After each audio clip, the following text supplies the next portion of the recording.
A sociopatia é um transtorno de personalidade.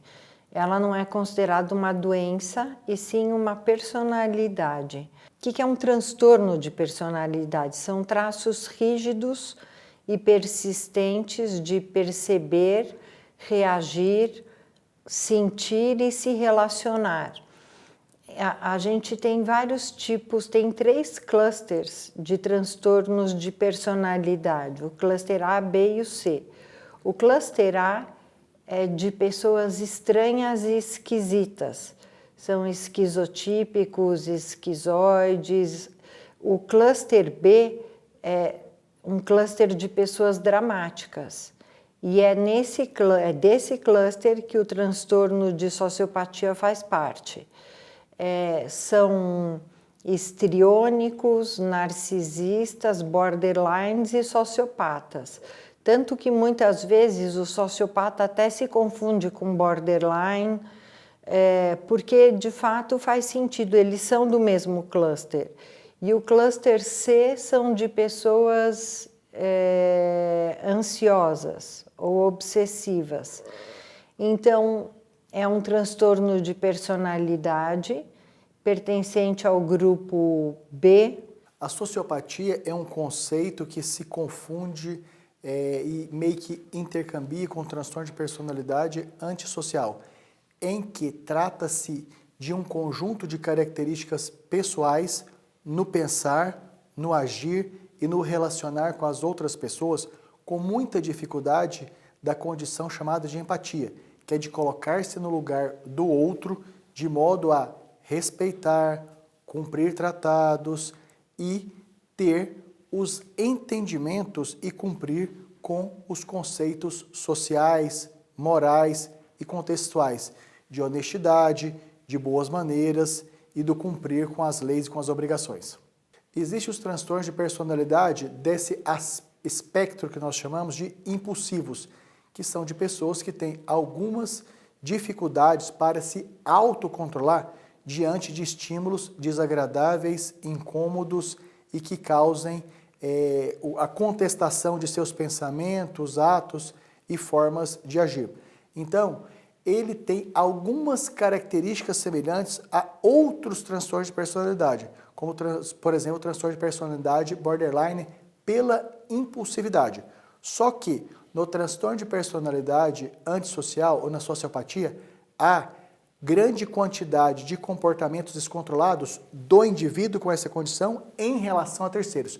E no transtorno de personalidade borderline, há um comportamento impulsivos ou comportamentos impulsivos que a pessoa faz consigo mesma, como, por exemplo, se ferindo, se machucando, se cortando e com alto risco de suicídio.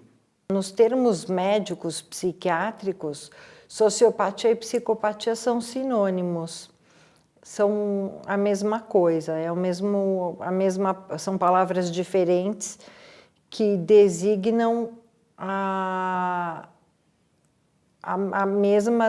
o mesmo transtorno. São pessoas agressivas, que desde criança apresentam um transtorno de conduta, já desde cedo, de machucar animais, machucar amiguinhos, agressividade. A gente só pode falar em transtorno de sociopatia quando o paciente tem acima de 18 anos, que é quando o adolescente completa o seu ciclo mental de desenvolvimento.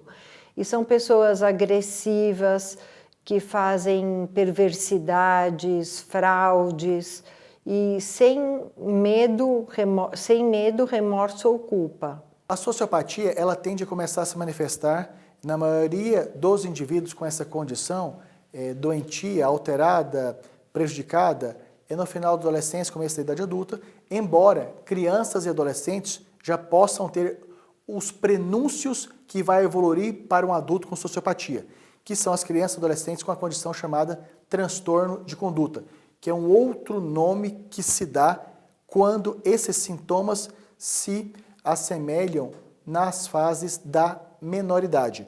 Ou seja, então, quando crianças e adolescentes apresentam comportamentos de dificuldade de empatizar com os colegas, mais desrespeito contundente a familiares, mais pequenos furtos, mais promoção de conflitos diversos, mais resistência a cumprimento de regras na família, na escola, nos ambientes sociais. Isto quando tem extremos, a ponto, por exemplo, ter conflito com a lei, já se tem necessidade de ter um cuidado de um acompanhamento mais intensivo deste menor, com risco de desenvolver ou converter ou passar ou evoluir para a condição de sociopatia quando adulto jovem. Os comportamentos de desinteresse pelos outros, de falta de empatia, de não cumprimento de regras e de dificuldade de adequação às condições morais daquela sociedade onde vive, são distintas de uma característica pessoal não doentia, de características correspondentes à sociopatia no seguinte sentido. No primeiro, essas situações elas tendem a ser esporádicas, pontuais e com aceitação, ainda que com algum nível de resistência, aos aspectos corretivos, de proposições de mudanças, de acolhimento, que existe diferença clara entre o certo e o errado e que o certo vale muito mais a pena. Já quando está numa condição de transtorno de conduta ou de sociopatia, a característica desses comportamentos inadequados, impertinentes, condenáveis, preocupantes, é de serem repetitivos, progressivos e especialmente de não apresentarem nenhum interesse, nenhuma disponibilidade e nenhuma possibilidade de estarem sendo educados, adequados, corrigidos e mudados.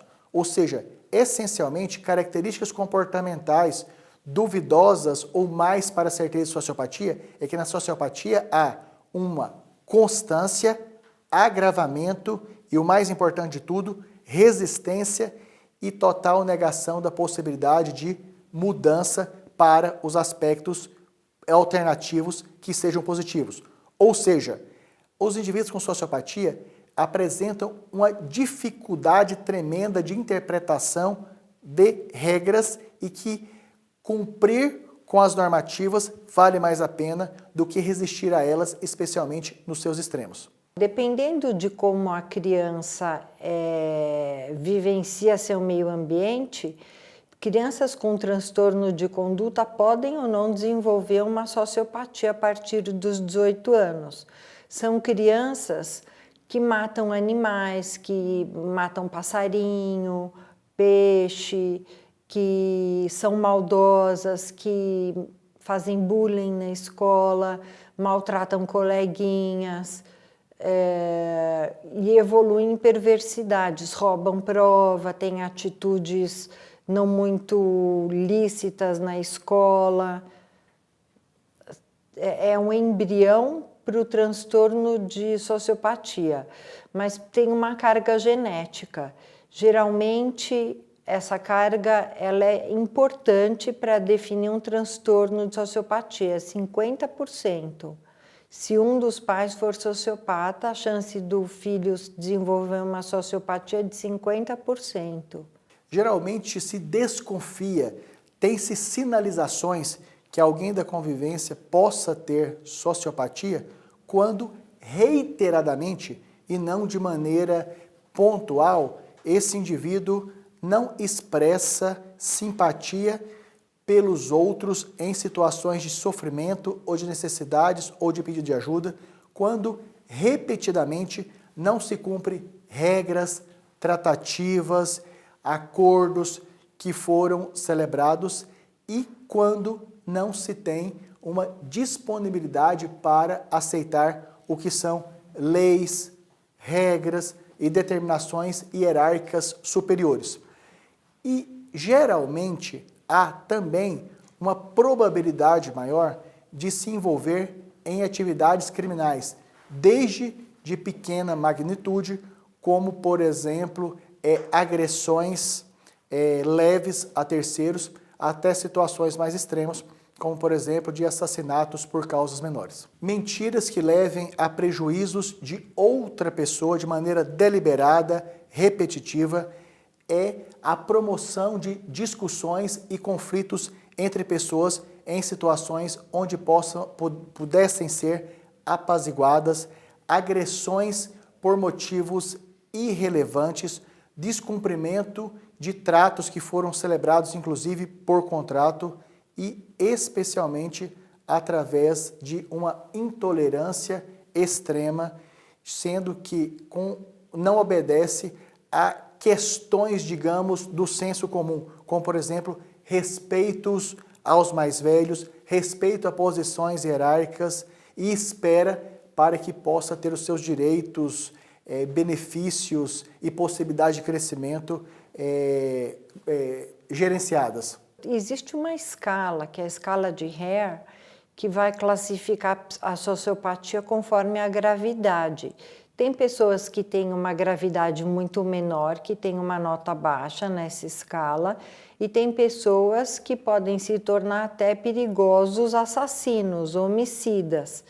Então, se ele tiver um grau baixo de sociopatia, ele vai ter pequenos furtos, vai ter pequenas relações conflitantes com os familiares, vai ser uma pessoa que não se importa muito com outras pessoas, não troca de lugar, mas é uma pessoa capaz de ter uma certa empatia, de ter um convívio social melhor.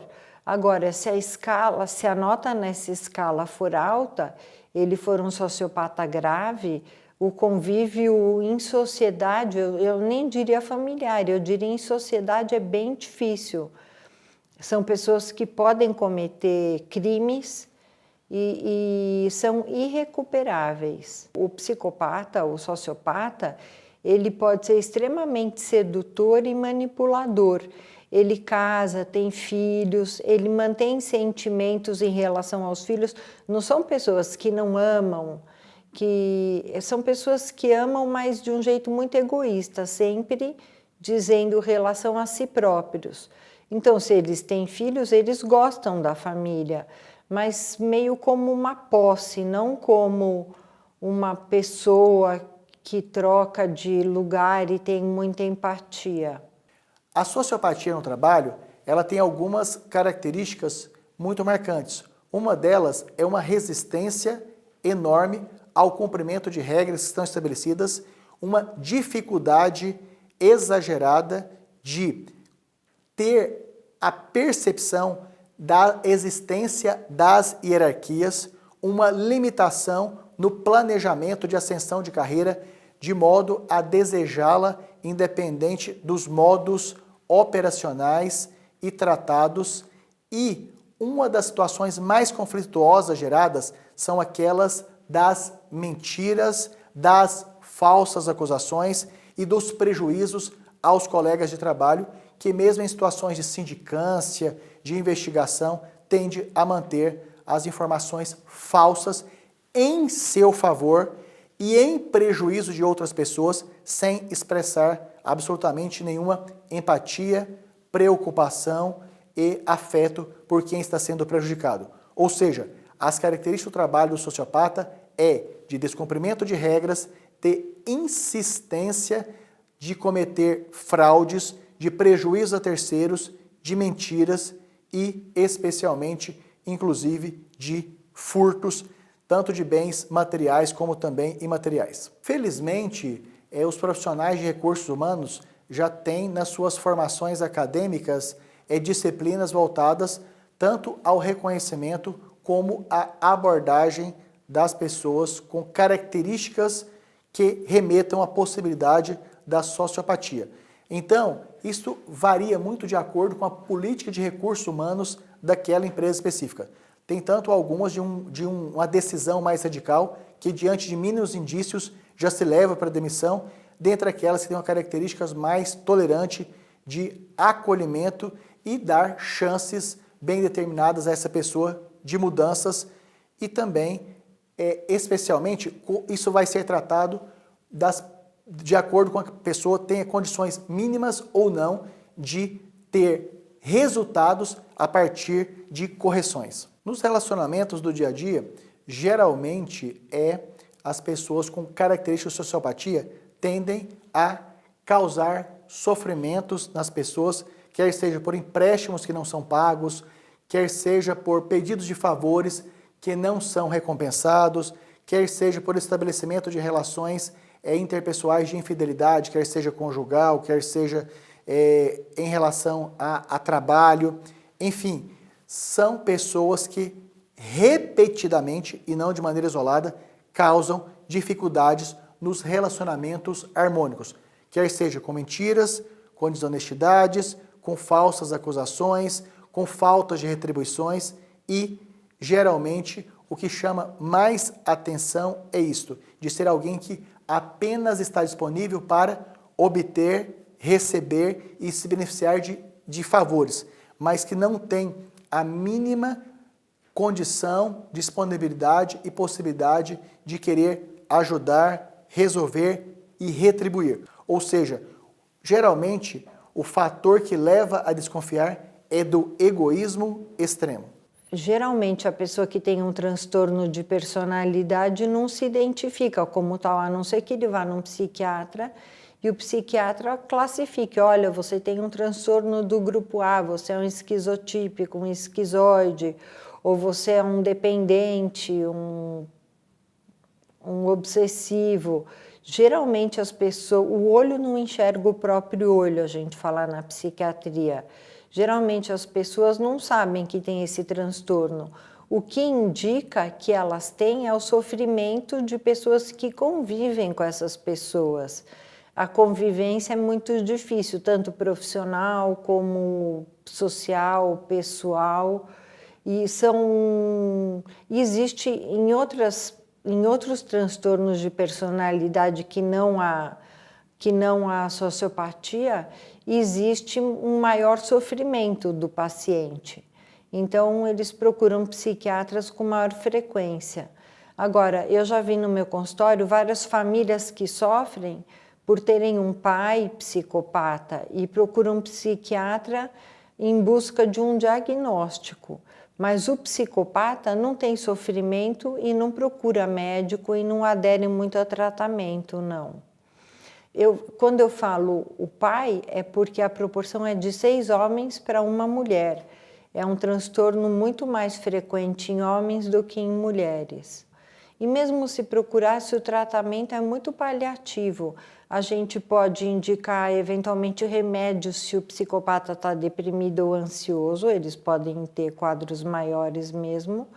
Agora, a terapia, como eles são pessoas incapazes de desenvolver culpa e empatia, a terapia é para evitar danos criminais, para que eles não cometam crimes, é para dar uma segurada no paciente. Não é uma terapia com perspectivas de reverter esse quadro, é um quadro irreversível. São pessoas muito individualistas, egoístas, que não pensam nos outros e geralmente não querem melhorar. E eles acham que os outros são pessoas, as vítimas deles são pessoas fracas, dependentes, tolas, que eles são os espertos e os outros são bobos. Eles racionalizam bastante e maltratam as vítimas. Então, eles não têm volição, eles não têm vontade de se tratar, porque para eles está sempre tudo bem. Não existe culpa e remorso num psicopata. Os mais graves que cometem crimes são irreparáveis, eles têm que ter uma prisão perpétua, que é o caso do Champinha. Ninguém quer soltar o Champinha, lembra desse caso? A Suzane von Richthofen, que acabou sendo solta, Elise Matsunaga, que são psicopatas famosos que cometeram homicídios graves. A terapia é para conter danos, é para que o paciente não cometa crimes, para conter o paciente, para deixar ele um pouco mais reflexivo, tentar dar uma noção de certo e errado, mas não existe tratamento para psicopatia. Infelizmente, não. Algumas medicações podem segurar a impulsividade do psicopata. Tem características diversificadas da sociopatia.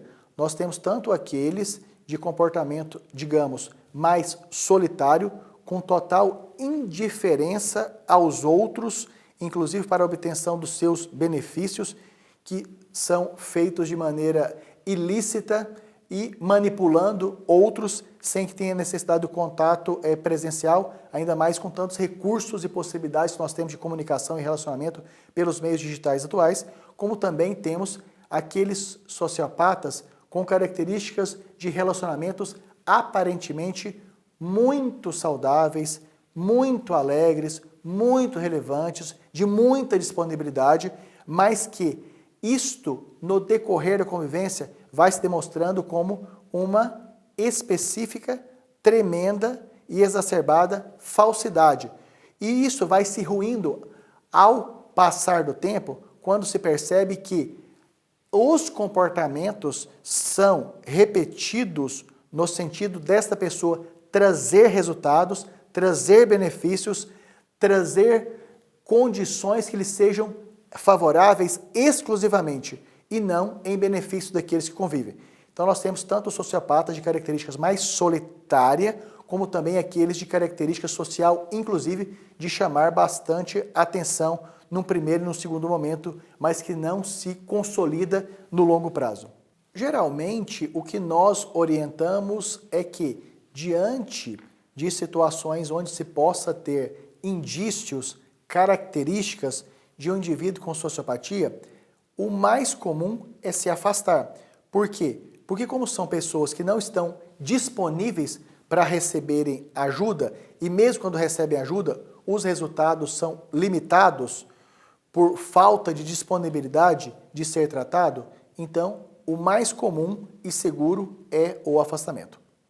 Os transtornos da personalidade, de maneira geral, ou seja, essas condições alteradas do viver, compartilhar, conviver, relacionar e resolver as questões do dia a dia, elas são todas ainda consideradas de característica multifatorial dentro daquilo que nós chamamos de condições biopsicossociais, ou seja, que tem uma parte biológica, física e que é trazida com a herança genética, mas que muitas vezes tem uma permanência adormecida no indivíduo, que pode sofrer influência de fatores nos relacionamentos familiares, interpessoais, de amizades, de repercussão psíquica e, finalmente, do contexto social onde está convivendo, se existe mais ou menos tolerância a atitudes infracionais, antijurídicas, imorais. Portanto, não se tem ainda o conhecimento científico de indivíduos que tenham exclusivamente manifestado a sociopatia apenas por aspectos biológicos, constitucionais, que tenham nascido com essa condição, nem daqueles que tenham tido uma total e exclusiva influência social e nem só das condições psíquicas, como, por exemplo, da educação familiar e da educação formal. Portanto, o que se tem hoje é um consenso que se trata desta associação desastrosa entre fatores biológicos, psíquicos e sociais, tendo este resultante. Devem saber que aquele indivíduo representa um perigo para eles próprios e para a sociedade, que são pessoas irrecuperáveis. São pessoas que têm que fazer terapia e aprender a lidar com esse tipo de pessoas tão insensíveis, né? De se proteger, de não confiar, do que elas podem esperar a respeito dessa pessoa, de não ter envolvimento comercial, muito envolvimento amoroso, porque serão vítimas desse sociopata com certeza. Acho que a terapia é muito mais para as pessoas que convivem com o psicopata, aí sim. A psicopatia, diferentemente de outros transtornos de personalidade, tem um prognóstico de ficar menos grave conforme os anos passam. Ela se atenua para a sorte da sociedade, né? Os sociopatas não tratados, eles se expõem a riscos severos, especialmente por conta de tomarem condutas impulsivas sem planejamentos. Ou seja, podem ter, por exemplo, tentativas de suicídio que levam a uma morte que nem era totalmente desejada. Mas como tendem a ser explosivos, exacerbados, exagerados, existem tentativas de suicídio, então, que eram muito mais para chamar a atenção e que acabam tendo resultado morte. Assim como tendem a participar de condições de alto risco, como direção perigosa, como esportes radicais, sem as devidas responsabilidades preventivas e também o envolvimento em condições de agressividade, tendem também a ter o desfecho morte por suicídio e acidente como de maior probabilidade em relação à população geral.